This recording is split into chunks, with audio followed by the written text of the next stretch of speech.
Hey everybody, Bandorn here, back with another video. To be honest, I did not think I'd be back so soon.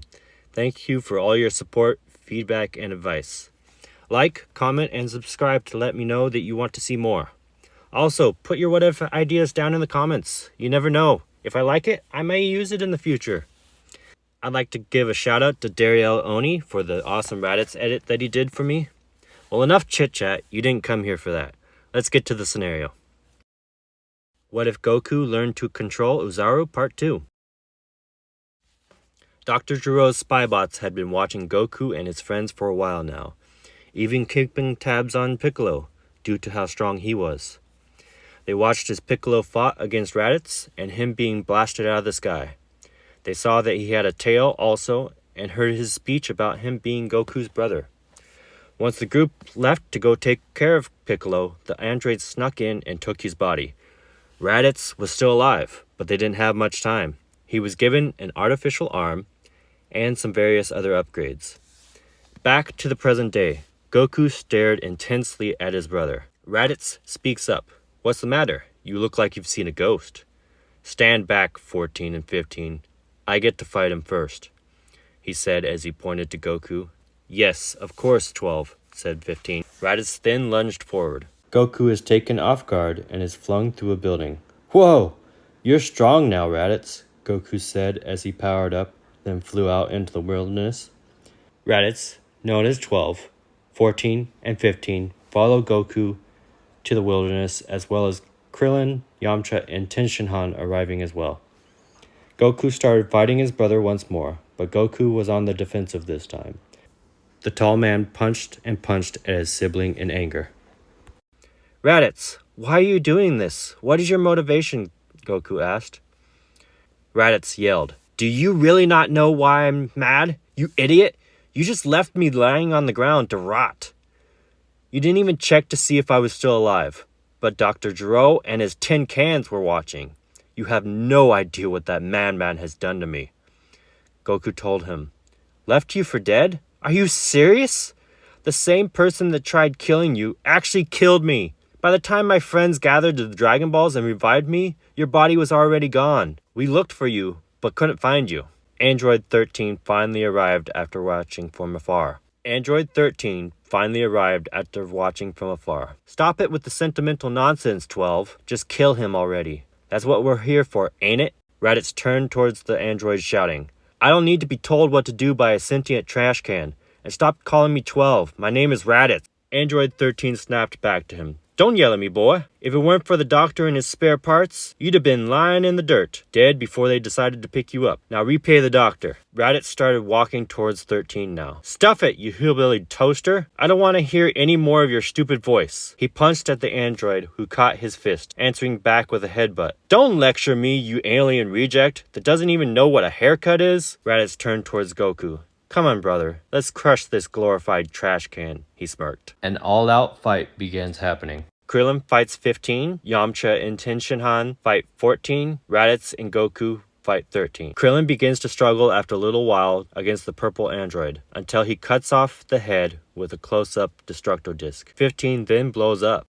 14 is able to hold off 10 and Yamcha, but Yamcha starts to tank some of the hits from the large silver man, allowing 10 to charge up a tri-beam attack, blasting the android into fragments. Goku and Raditz are having a hard time against number 13, and they know it.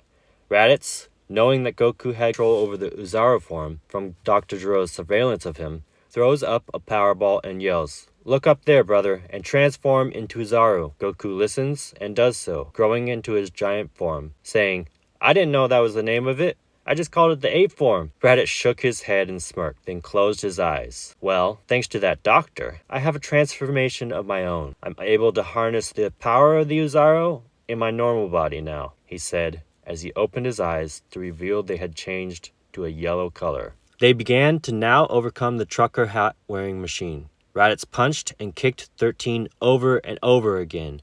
He kneed him in the stomach and uppercutted him into the sky. Goku swatted 13 back to the ground for Raditz to continue wailing on him. After another series of attacks, Raditz laughed and said, Catch and finish him off, as he grabbed the android's feet and swung him around, then tossed him towards the Oozaru.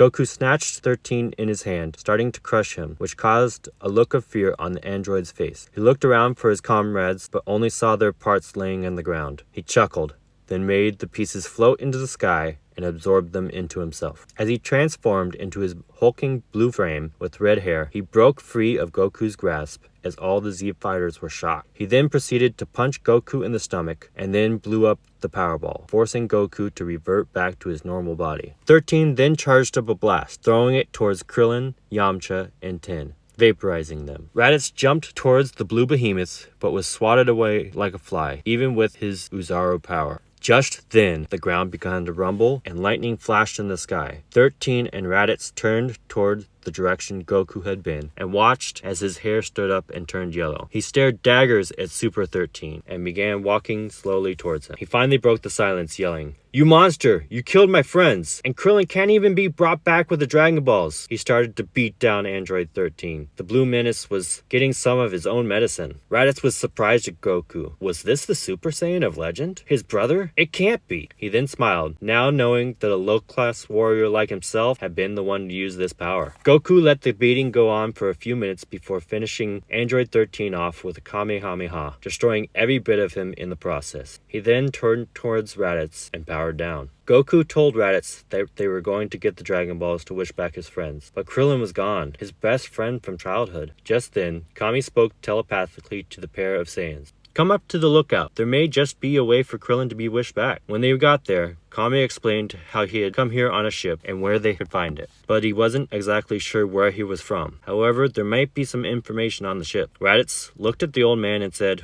"Well, you are a Namekian, so that would be where we should go." Kami looked over at Raditz and thanked him. He then sent them on their way with a list of Namekian words. Goku and Raditz then took off for Kami's ship and looked around in it, then picked it up and brought it to Bulma. Bulma looked over the ship and told them it would take about a month to get to Namek with it. Raditz scoffed at how slow this old ship would be, saying, if they had the technology of his ship, it would only take about a week. Bulma then perked up and said, "Oh, this one?" She walked over to a drawer, picked up a capsule, opened it up, and revealed his space pod. "Let's get to work then, you big hunk," she smiled as she looked at him. Goku laughed and headed off to get the Dragon Balls with the radar. Meanwhile, Nappa and Vegeta had heard everything. Raditz hadn't realized Jiro had taken parts of the scouter and put them in Raditz to always listen to him, knowing he might rebel against him someday. Now the race to Namek begins, with our heroes unaware of what they would find when they got there.